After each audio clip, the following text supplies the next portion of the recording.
We discussed with our contributors the role of UAVs in future conflicts, especially in disputed territories such as Kashmir. And somehow it's destabilizing, and somehow it's a stabilizing tool. Why destabilizing? Because it helps both sides to lower the threshold of use of force, because the price of a drone, especially if cheap, is much lower than a fighter with a pilot, especially in 2019 it was a very high price for India because it became a very strong propaganda tool for Pakistan. So from this point of view, it's destabilizing because it has a lower level of a threshold of using force during such conflict.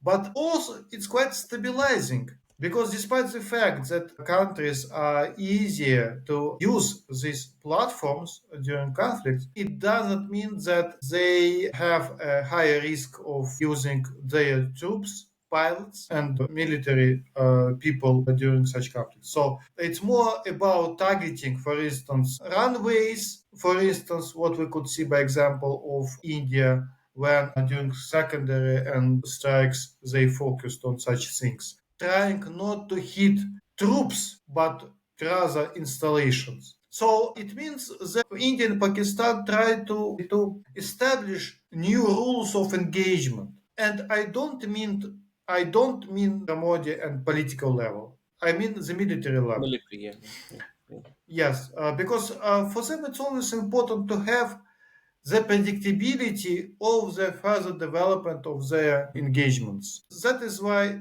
they try to be predictable and to control all the steps of escalation between them.